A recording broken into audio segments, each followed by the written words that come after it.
estoy viendo? Esto es muy extraño. Él provoca tensión, solo lo hace. Es igual a frotar dos rocas, provoca tensión.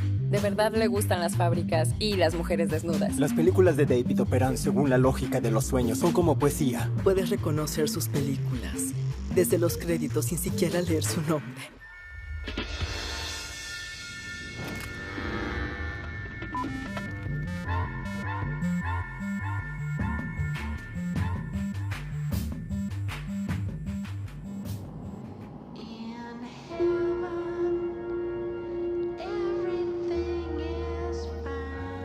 En Eraserhead de David Lynch hay una mujer que canta sobre el hielo en un mundo que podría ser un infierno. Es una digna imagen de una cineasta que explora continuamente la intersección entre la belleza y el horror, la realidad y el sueño. David dice que las películas son sueños, pero la diferencia con él es que sientes que un gran director lo filmó y lo hizo en verdad, como si realmente estuviera dentro de él. Con más de 40 años de cine, David Lynch ha puesto un universo inquietante y misterioso que yace debajo de nuestro mundo cotidiano. Hay mucho acerca de él que es simple y estadounidense, pero muy dulce e inocente. Y es al mismo tiempo una persona que puede mostrarnos cosas muy oscuras. Lo que él está haciendo es retratar la vida estadounidense de una manera surrealista y muy personal. Lynch se ha comparado a sí mismo con una radio, sintonizando ideas e imágenes que ya existen en la atmósfera y poniéndolas en pantalla. Tienes la sensación de que hay un mundo mucho más grande que la película que hizo, como si fuera un mundo entero que él simplemente nos muestra, como si todo eso existiera, pero solo nos muestra una parte. Nacido en Missoula, Montana, Lynch creció en una pequeña ciudad de Estados Unidos en 1950, pero aún siendo un niño se dio cuenta de que hay más en el mundo de lo que está viendo. Me contó algo que le sucedió cuando era un niño pequeño. Él dijo, estaba llegando a casa con mi hermano y vi a una mujer desnuda caminando por la calle. Y yo me emocioné, comencé a sentir tristeza porque entendía que algo terriblemente malo le estaba ocurriendo. A los 20 años, Lynch se mudó a Filadelfia para estudiar pintura y encontró un nuevo mundo. Él vivía cerca de la escuela de arte, en una parte bastante deteriorada de la ciudad, con muchos crímenes. Él sentía que ya había visto el inframundo. Casi todo lo que podía caracterizarse como normal estaba fuera de su visión. Creo que fue un lugar que lo asustó, pero también lo emocionó y podemos ver cómo lo trasladó al mundo que creó en Eraserhead. Tras 5 años de creación, la primera película de Lynch, Eraserhead, nos lleva a un desaventurado perdedor llamado Henry Spencer, que sueña con un mundo mejor mientras vive una pesadilla. Solo lo vemos en la primera parte de la película, deambulando por ese páramo desolado. Claramente se trata del recuerdo de Filadelfia de Lynch y de su imaginación. Cuando Henry visita a los padres de su novia, Lynch sirve una comida salida de un mal sueño. Él pensaba, eso es interesante. Tenía una imagen en mi cabeza de un pollo derramando sangre negra en un plato. Vamos a filmar eso. La escena se transforma en una comedia surrealista.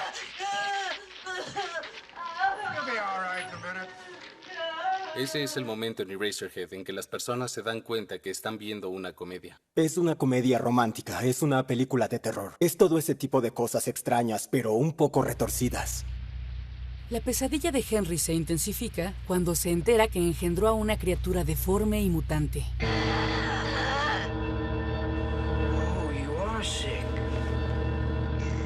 Lynch había sido padre recientemente, por lo que a la gente le gusta ver Eraserhead como una película sobre el miedo a la paternidad.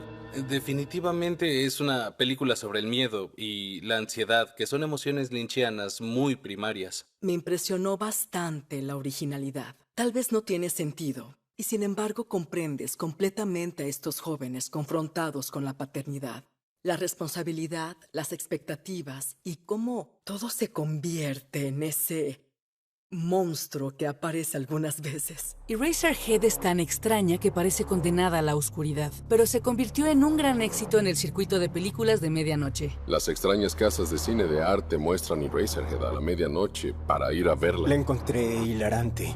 amenazante y premonitoria, absolutamente alucinante y hermosa. Después de que Mel Brooks viera Eraserhead en la pantalla grande, corrió hacia David Lynch, lo abrazó y le dijo: "Estás loco, te amo". Mel Brooks era un genio que vio a ese niño y lo que estaba logrando y solo dijo, bueno, es un gran cineasta, a mí me lo parece. Mel Brooks contrató al director novato para que se hiciera cargo de la historia real de Joseph Merrick, a quien rescató de un espectáculo de fenómenos convirtiéndose en la sensación de Londres del siglo XIX.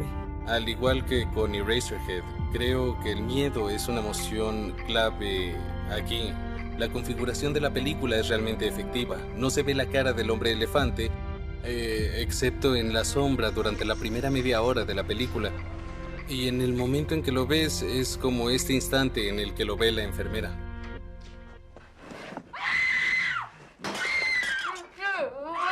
Ella está horrorizada y él está aún más horrorizado. Tiene la habilidad de asustar a la gente de esa manera. La historia es muy convincente. Cómo alguien a quien vemos como un monstruo es en realidad completamente humano. David fue capaz de capturar eso muy bellamente en cómo lo único que no se vio afectado fue su mano. Y John Hurt expresaba la elegancia de este hombre simplemente usando su mano. The Elephant Man recibió 8 nominaciones al Oscar y Lynch fue contratado para dirigir una película épica de ciencia ficción que casi termina con su carrera. Mencioné a Dune y me dijo, no, por favor, no hables de Dune.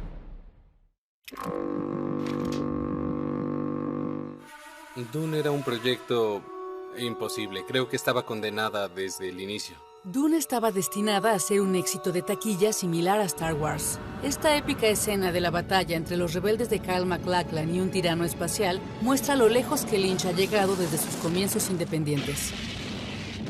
Sacrificando gran parte de su visión única por un espectáculo de efectos especiales, el joven director también se ve desafiado por la compleja historia de Dune y perdió cada vez más el control sobre los productores de la película.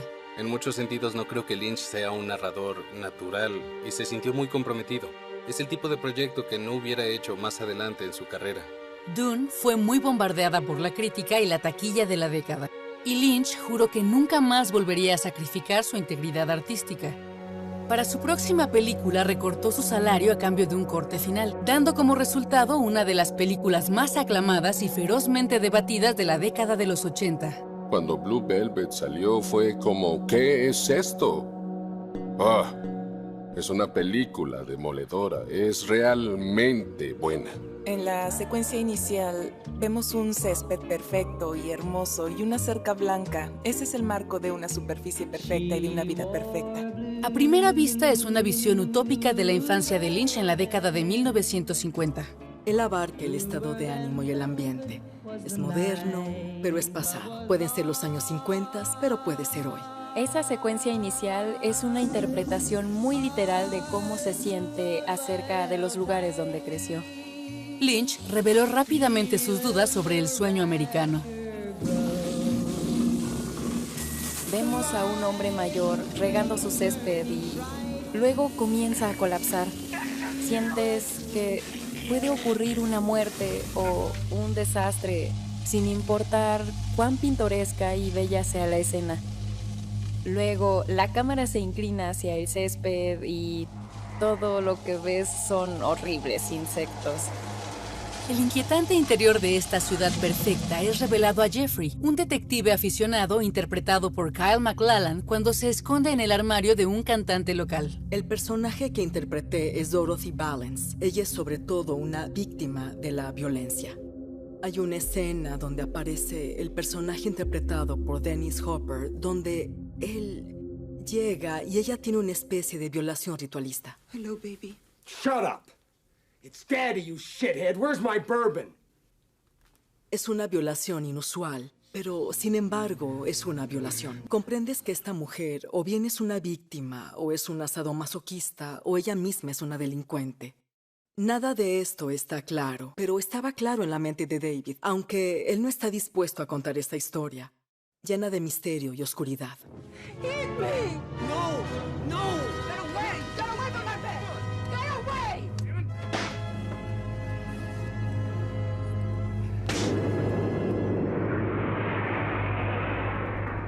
El personaje de Jeffrey Beaumont es el señor Goody Goody, un niño pequeño, como un niño del coro que de pronto se encuentra golpeándola. La audiencia generalmente tiene muy claro quién es el malo y quién es el bueno, solo que en Blue Velvet eso está mezclado. Mientras Lynch es criticado por su representación de una mujer maltratada como una sollozante víctima, Blue Velvet fue aclamada por su atrevida originalidad, convirtiendo a Lynch en uno de los cineastas más comentados en Estados Unidos. Y cuando llevó su estilo único a la televisión, su nombre se volvió muy conocido. Twin Peaks comienza con el descubrimiento de un cuerpo. Una reina que regresaba a su casa en ese pueblo. Es el misterio de un asesinato, pero lo que hizo especial a Twin Peaks fue que había otros misterios con esos personajes que parecían ser de otras dimensiones. En la inolvidable escena de la habitación roja, el agente del FBI, interpretado por Kyle MacLachlan, se encuentra en uno de los estilizados mundos de ensueño de Lynch. Estos espacios son la clave del desarrollo del trabajo de Lynch. Son los espacios más icónicos y creo que son estaciones entre cada mundo, donde una realidad da paso a otra. Se las arreglaba para mantener ese nivel de surrealismo a través de un programa de televisión y uno que salía en ABC. Contra todo pronóstico, Twin Peaks se convirtió en un gran éxito. Todos hablaban de eso, las muchachas de la escuela, secundaria o las porristas, y era extraño. El canal odiaba el programa. Dijeron algo como, ¿quién es esa persona a la que no podemos controlar y nos ignora? Cuando el rating del programa comenzó a descender, el canal se encargó de eliminarlo. A pesar de los mejores esfuerzos de Lynch, Twin Peaks se canceló al final de su segunda temporada, y el predominante éxito del director se dirigió a un contraataque.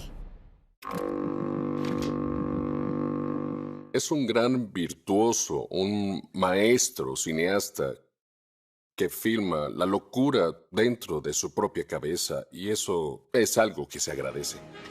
Wild at Heart de David Lynch hace honor a su título desde la primera escena. Nicolas Cage y Laura Dern interpretan a Sailor y Lula, amantes desafortunados en el retorcido cuento de hadas de Lynch. Hey, Sailor, wait up. Cuando un sicario se interpone entre ellos, Lynch convierte el romance en acción. La guitarra suena con la música alocada del rock and roll y luego Laura Dern diciendo ¡Sailor! Y gritándole.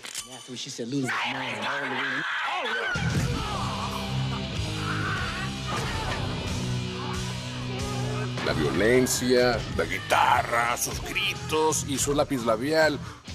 Todas esas cosas juntas bombardeándote.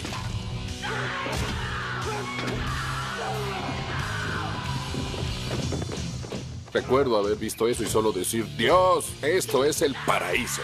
Pero el tratamiento del rock and roll y la violencia salvaje de Lynch tocó un acorde diferente con algunos críticos influyentes. Él quería tocar temas de violencia e imágenes que seguro serían poco agradables, pero siempre quiere terminar con un remate de humor. Se sostiene contra la pared, toma un cigarrillo, lo enciende y luego mira a Diane Ladd por debajo de sus ojos y hace una mirada melodramática que se supone es divertida, para que todos podamos reír. Odio cuando Lynch intenta librarse de la violencia con falsas risas al final de cada una de las secuencias de sus películas. Creo que eso es lo que hace que algunas personas se sientan incómodas con películas de ese tipo. Pero las películas de Lynch podían ser graciosas al mismo tiempo. No creo que su objetivo fuera que Roger Ebert dijera, sí, funcionó, lo hizo todo bien. Wild at Heart ganó el primer premio en el Festival de Cannes. Pero cuando Lynch regresó 2 años después con la precuela de Twin Peaks, Fire Walk With Me, la película, fue abucheada. Fire Walk With Me fue una de las peores películas presentadas en la historia del Festival de Cine de Cannes. La audiencia que esperaba revivir la serie de televisión de culto estaba decepcionada por el elenco modificado y por el tono oscuro que reemplazó el humor excéntrico de la serie. La gente realmente se quedó en la idea de que hay solo una manera de realizar la película. Me molestó porque siento que David hace lo que todos deberían hacer en cierto nivel. David dijo algo maravilloso. En la vida nunca se entiende nada. Entonces, ¿por qué tenemos que hacer películas donde todo se explique? En Lost Highway, Lynch lleva la narrativa a nuevos y atrevidos extremos, haciendo que su personaje principal se convierta en una persona completamente diferente a la mitad de la película. Lynch continúa experimentando con la identidad. En Mulholland Drive no nos dice todo, está reteniendo información y eso te hace querer saber qué demonios sucede.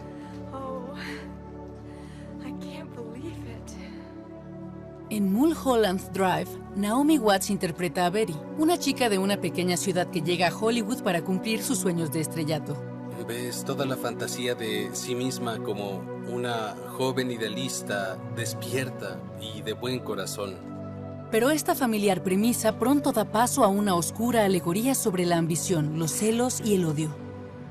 Hollywood es una gran metáfora, es un lugar peligroso. Cosas malas pueden sucederles a las personas si no hay fuerza en su interior. Betty se hace amiga de una mujer que tuvo un accidente y no recuerda su propia identidad. Al igual que muchas películas de Lynch hay un misterio, intentan descubrir quién es ella, pero también hay una grieta que es ese giro en la película. La audición de Naomi Watts con ese viejo actor es simplemente fascinante. You don't rush it, I don't rush it, okay? Now, we're gonna play this nice and close, just like in the movies, okay? Está representando lo que sucede en Hollywood, el cómo se puede explotar a las mujeres y lo incómodo que puede ser. Yo misma he estado en esas situaciones en donde... La audiencia asume que Betty no está preparada para esta situación intimidante. Pero una vez que la escena comienza a reproducirse, se convierte en alguien completamente distinta. Es una actriz sabia y seductora que realmente se apropia de la escena.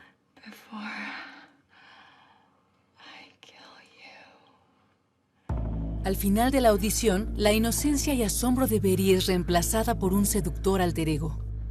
Hay una sensación de que algo ha pasado y que de igual forma la película ha cambiado, que ha sido movida de ángulo. Este tipo de escenas también colocadas como la del Club Silencio es una estación lynchiana que deja atrás la narración para que se convierta en una cosa distinta.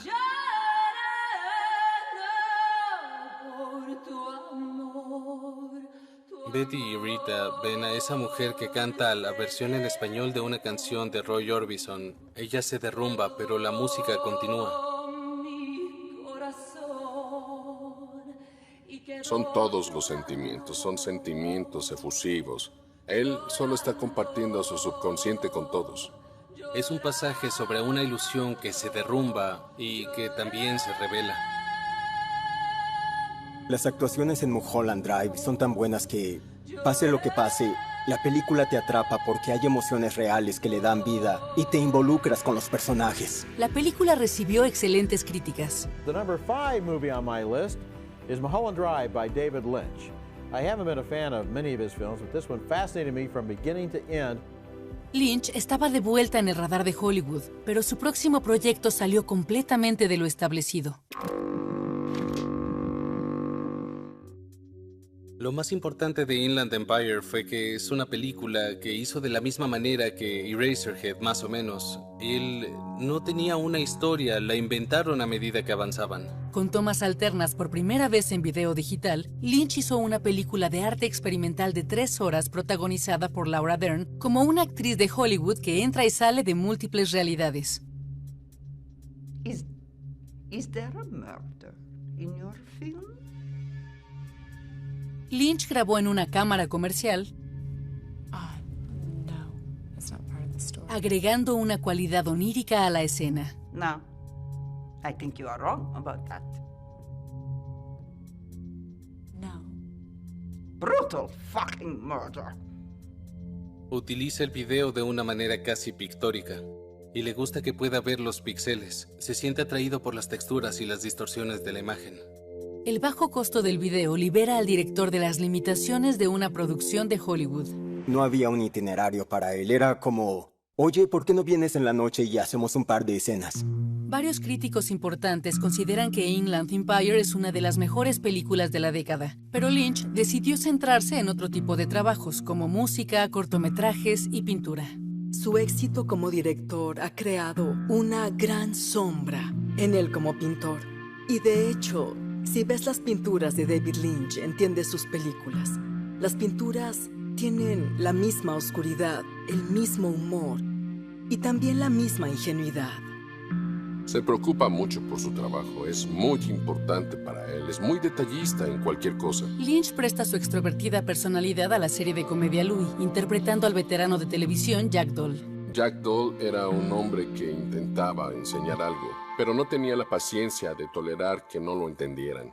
Aquí, Jack Doll encarna el ritmo cómico idiosincrásico de Lynch. Took you 1 minute and 12 seconds to tell one joke. It's too long. Oh, no, I didn't read. Comedy is about timing, son. Timing. You gotta get 'em, you gotta tell 'em. Leí todo el guión con la voz del Medio Oeste de David. Era una voz muy peculiar en mi cabeza. Okay, Work on your speed. Come back on Wednesday. Es como si trabajara para el FBI en 1942. Después de 40 años de creatividad sin igual, Lynch volvió a dirigir una nueva temporada de la serie que le dio un nombre reconocido. Twin Peaks cambió el molde de la televisión y está a punto de volverlo a hacer. Es una locura que podamos volverlo a ver. David Lynch ha dedicado su carrera a explotar nuestra conciencia colectiva y ahora su trabajo se ha convertido en parte de esa conciencia. Sus sueños se han convertido en nuestros sueños. Lo que aprendes de Lynch es a menudo un poco vago, pero bastante poderoso. Tenemos la suerte de estar en una era en la que David Lynch está haciendo obras de arte, así que ya veremos a dónde va. No creo que tenga una influencia en otros cineastas que están avanzando en el cine estadounidense. No creo que sus películas influyan en sus estilos, pero creo que lo que deja como herencia es Eraserheart, Elephant Man, Wild at Heart, Mulholland Drive, Blue Velvet y alguna otra cosa que esté dispuesto a realizar antes de dejar de crear. Cuando vivía en Nueva York viajaba en metro y un día justo enfrente había un sujeto parecido a mí que vestía lo mismo que yo. Llevaba pantalones khaki, una camisa blanca abotonada y un blazer negro. Yo lo miraba fijamente y pensaba, justo así me veré en 20 años. Y entonces dije, creo que ese hombre es David Lynch. Me pareció reconocerlo y dije, ¿David? Respondió, ¿Scott? Y dije, es maravilloso verte. Después, cuando trabajé con él, siempre me decía, nos vemos en el metro, Scott.